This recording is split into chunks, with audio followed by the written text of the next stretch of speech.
Greta Reston, a professor of the School of Education of the University of San Carlos. As we developed courses in flexible learning modes to ensure learning continuity and progression in this time of COVID-19 pandemic, there is need for us, tertiary faculty, to design the learning experiences of our students in online platforms. In this video, we focus on outcomes-based course design in flexible learning modes. Course design is part of course planning as a preliminary phase to course development. There are many course designs available, but we focus on outcomes-based course design in line with the CHED mandate for outcomes-based education in higher education. So, what is a course? Here you see different perspectives of what a course is. In the language of curriculum studies, it is curriculum at the micro level. Practically, it is a unit of study within a program, whether a degree or non-degree program. The dictionary definition of a course as a pathway is related to the etymology of the term curriculum as a course or path to be traversed. A course is also viewed as a continuous process rather than a product, and a coherent set of academic engagement with a defined set of learning outcomes. In broad terms, we see that a course is a learning opportunity. Why outcomes-based and flexible learning? The challenge for us teachers to develop outcomes-based courses in flexible learning modes is supported by CHED Memorandum Order 46 and on the draft CMO for flexible learning in response to COVID-19 pandemic. In addition, there is the need to cope with the evolving 21st century skills and the context of Education 4.0. As we transition from Education 3.0 to 4.0, the focus in our curriculum outcome is no longer employability of our students, but knowledge creation, and now primarily innovation and value creation. There is also need to shift curriculum into multidisciplinary and even transdisciplinary education, where teaching may be done anywhere as the school is a network ecosystem. We also observe that the top 10 skills we need to develop in our students in this 21st century is evolving, and students need to cope with greater flexibility. Course design is the purposeful, deliberate, and systematic arrangement or organization of course components in order to attain the goals and desired outcomes of the course. It is the initial stage in planning for course development. Here you see some delineation of activities on what comprise course design as a preliminary phase to course development. There are many types of course design. In our case, we want to use outcomes-based course design, which is essentially a backwards design starting with an culminating outcome of significance. Here are some considerations in designing our courses. First, we consider the situational factors, which include the context of the learning situation, the nature of the course, and the characteristics of the learners. Second, we use outcomes-based teaching and learning, that is, OBE version at the course level, as the framework for an outcomes-based design. Then we consider flexible learning modes in response to the current situation of primarily remote teaching and learning. And finally, we need to consider 21st century course design principles. Think 2007 highlight the power of course design to increase student engagement and significant learning experiences.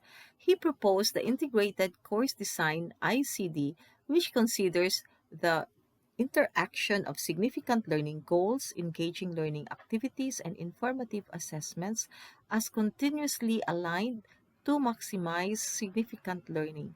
Further, Fink's taxonomy of significant learning provides a framework for defining significant learning outcomes, which is not a hierarchical model, but an integration of cognitive and affective learning outcomes. This is another model for designing learning, which shows the design cycle and some design review questions to serve as guide for teachers. For our outcomes-based course design model, we abide with Spady's 4 power principles for operationalizing OBE. Starting with a culminating outcome for the course, we design down or design backwards with high expectations for all students to succeed. To achieve this, we design learning experiences for students so that they actively engage in activities that enable them to develop the knowledge, skills, and dispositions needed to demonstrate the outcome.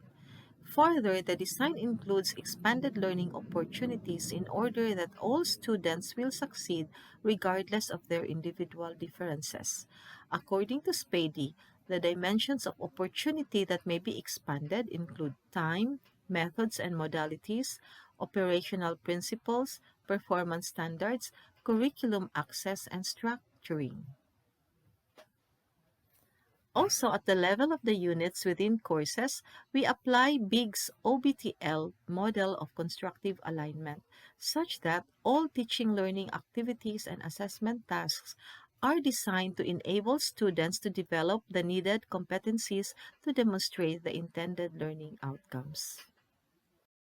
Flexibility in the modes of learning is another consideration in designing our courses. As defined by CHED, flexible learning is the design and delivery of programs, courses, and learning interventions that address learners' unique needs in terms of place, pace, process, and products of learning. Flexible learning connotes those learning situations in which the learner has substantial control over the logistics of learning, notably the location and timing of the learner's learning activity. Here are two images for our comparison. One depicts a traditional, rigid, content-structured fixed course, while the other shows a flexible course where there are multiple pathways for students to learn and demonstrate the learning outcomes. So, will you allow students to choose their learning pathways and learning products to demonstrate their learning outcomes in line with the goals of your course? Here are different dimensions of flexibility we need to consider in designing our courses. First is on the learning materials. They may be print or electronic, digital materials, multimedia resources, or we allow students to search for some materials themselves. Second is temporal and spatial flexibility. This means flexible use of time and space for learning. Learners decide their best time and place to learn. Third is flexibility in the modes of communication between teacher and learner and among learners. This refers to interactions and collaborations which may be synchronous, offline, or online or asynchronous. Fourth is technological flexibility. This refers to the use of a wide range of tools to choose from or gadgets to use. Fourth is flexibility over goals, methods, and assessments. Lessons in multimedia format. Learning outcomes may be demonstrated in multiple pathways based on clear standards and criteria for success. To wrap up, let me end by inviting you to look at this image for a minute. What principles of flexible learning design can we derive from this image? We see several focal points, multiple pathways, there is divergence and convergence, there is differentiation in terms of shapes and colors. You may also see that it is dynamic and evolving. There is unity in diversity. So let's celebrate the possibilities. To end, let me share this quotation from Waldo Emerson. If you learn only methods, you'll be tied to your methods. But if you learn principles, you can devise your own methods. That is the essence of flexible learning design. Summing up, we see that outcomes based course design is designing down from your culminating course outcomes. Your course syllabus will reflect the extent to which outcomes based principles are evident. Organize your course content and learning experiences to ensure focus and alignment of outcomes. For each course unit, check for evidence of constructive alignment. In flexible learning, learners actively engage with course content in many ways via multiple platforms to enable them to develop knowledge and capacities to demonstrate the desired course outcomes. And the assessments are authentic performance tasks designed to provide students the opportunity to demonstrate those outcomes with greater flexibility in the medium they use, be it a project report, a video, or any multimedia presentation or any web-based form. In an ebook on designing learning from module outline to effective teaching by Butcher, Davis, and Hyton, 2006, they emphasize that we match our course content to outcomes and not the other way around. Thank you for listening.